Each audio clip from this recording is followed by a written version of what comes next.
But you also want to make sure that you're paying attention to retention, because you don't want the front door to be open and you're bringing in all these new sales, but the back door to be open as well, where everybody goes out of it. Hi, Therese with Agency Performance Partners here. Thanks for joining me. Today we're talking about goal setting and goal setting as an agency. So we want to set realistic insurance agency goals. And why are we talking about goals in an insurance agency? What's really important that you as an agency set goals so your staff have an idea of what they're trying to reach for.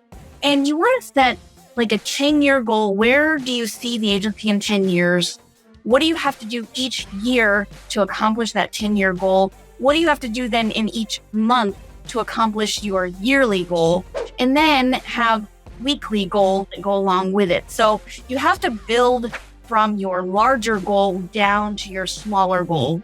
And then you have to basically involve the staff in, let them know this is our goal, this is our plan, and this is how we will get there. Work together with your staff because they need to understand what the large picture is, what the smaller pictures are to get to that larger picture.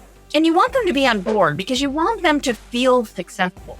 I know when I was in an agency that had a goal, we had a monthly goal. So we kind of had a weekly goal, but the monthly goal was more important. And that was helpful to me as a I was actually sales and service. But if I had a bad week, then I had a good week, I was okay because I knew the goal was monthly. So usually I had, a lower week and then a really good week and then a lower week and then a really good week. So by the time the month was over, I had accomplished my goals and sometimes exceeded those goals because of the good weeks that I had. So you want to identify the goals, what's important. You want to make sure that you're not, over exaggerating the goal. If you have an office, if you have several offices, let's say you have 10 offices, some are going to produce differently than others. Some of them you may have 10 staff. Some of you may have 15 staff members. Some of them you may only have 3. So you have to be very logical on and strategic on how you form those goals and what the expectations are from each office. Because those are going to be different depending on the size of the office, depending on the location of the office. So you want to basically figure out your 10-year plan, figure out your 5-year plan, figure out the other years to get to those, and then work around those with each office to basically come up with a stable plan that's going to cause agency growth. But you also want to make sure that you're paying attention to retention, because you don't want the front door to be open and you're bringing in all these new sales, but the back door to be open as well, where everybody goes out of it.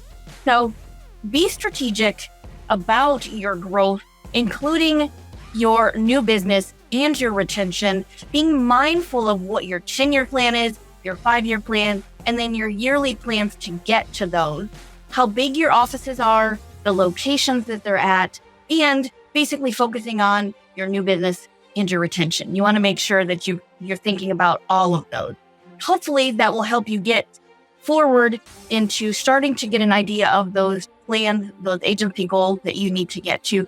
So we hope this helped. Read our blog. We've got a lot of great stuff going on at ATP. If you have any questions, don't hesitate to reach out to us. Thanks so much for joining me and have a great day.